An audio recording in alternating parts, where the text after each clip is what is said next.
E aí, filósofos do Boteco, sejam bem-vindos ao primeiro episódio dessa nova temporada do nosso podcast Filosofia de Boteco, que mistura cerveja, prosa e filosofia de alto nível.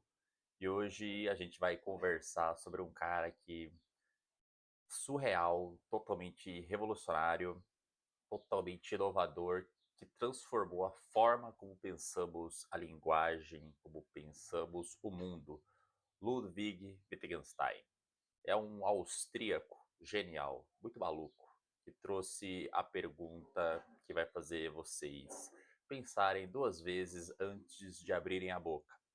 O que é que a gente realmente pode falar sobre o mundo? O Wittgenstein ele nasceu em 1889 na Áustria e era um cara rico pra caralho, extremamente burguês, aristocrata, praticamente um nobre, mas ao invés de ficar curtindo a vida de herdeiro, foi estudar engenharia e depois estudou filosofia e acabou virando um dos maiores pensadores do século XX. Ele escreveu principalmente duas obras na sua vida, né? Escreveu entre outras, mas as duas principais do seu pensamento são os Tratados Lógicos Filosóficos e as investigações filosóficas, que eu, infelizmente, não a possuo fisicamente. E entre a escrita da primeira, que é o Tratados, e a segunda, que é a investigação, ele deu uma virada, ele modificou bastante o seu pensamento de uma forma bem violenta. E hoje a gente vai explorar essas duas fases desse pensamento Wittgensteiniano, por assim dizer, que moldaram a filosofia para sempre. No Tratados, essa primeira obra, na fase do Wittgenstein I, ele basicamente diz o seguinte: o mundo é tudo que é o caso. De uma forma mais traduzida, mais legível, o mundo é composto por fatos e não por coisas. E a linguagem? O que seria a linguagem? A linguagem é uma representação desses fatos. Se você fala algo que não compreende, que não corresponde a um fato, você está falando merda. De forma bem simples, de forma bem genérica e bem simplória, é assim que o Wittgenstein pensava no início. Um exemplo seria, se eu digo tá chovendo, isso só faz sentido se de fato estiver chovendo. Agora, se eu soltar um Deus existe, o Wittgenstein vai falar, cara, isso aí não é um fato observável. Isso eu não posso aferir, não posso perceber, não consigo comprovar. Então, cala a boca, suspende o juízo, não emita mais palavras que não correspondem à realidade. E olha, ele não estava de brincadeira sobre isso aí não. No final do Tratados, ele solta a famosa frase: sobre aquilo de que não se pode falar, deve-se calar. Então, se não dá para falar direito, cala a boca, porra. Basicamente, essa é a tese do Tratados. A linguagem ela deve corresponder ao real, ela deve corresponder ao mundo concreto. Ela não pode falar sobre devaneios que você não consegue comprovar. Já na sua segunda fase, na sua transformação, ele deu uma guinada muito grande do seu pensamento. Ele percebeu que a linguagem não é só uma representação do mundo, mas é um jogo. Sim, um jogo. Assim como um jogo de xadrez, um jogo de tabuleiro.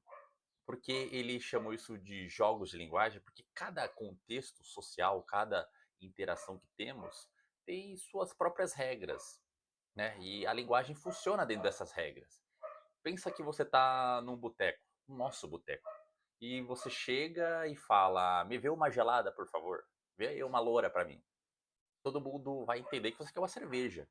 Você falou uma gelada ou uma loura, vão entender que você quer uma cerveja e vão te servir uma cerveja.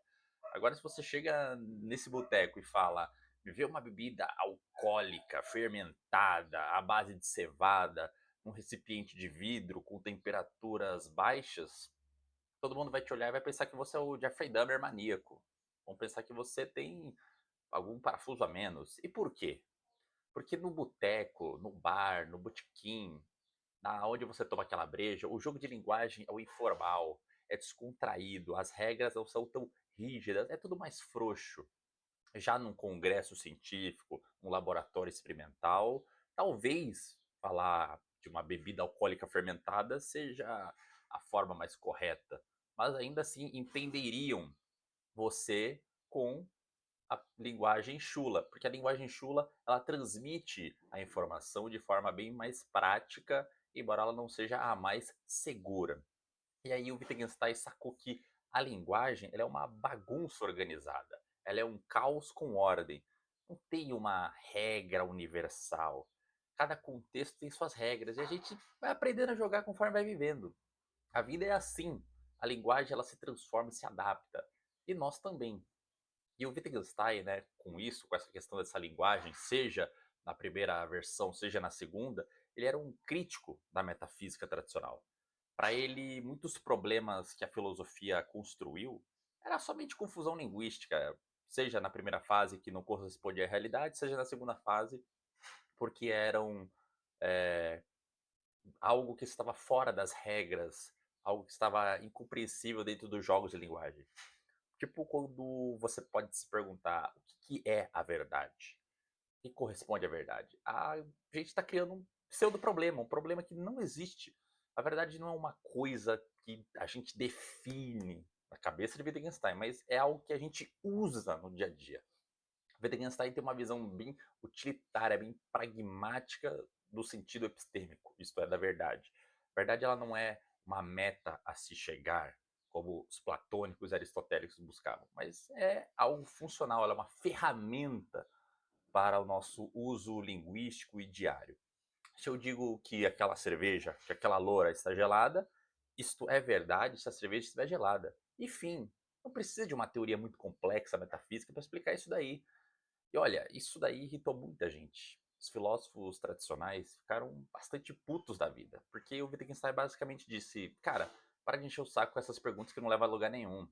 Esquece isso, metafísica só está colocando o sexo dos anjos como algo que é útil, que é relevante.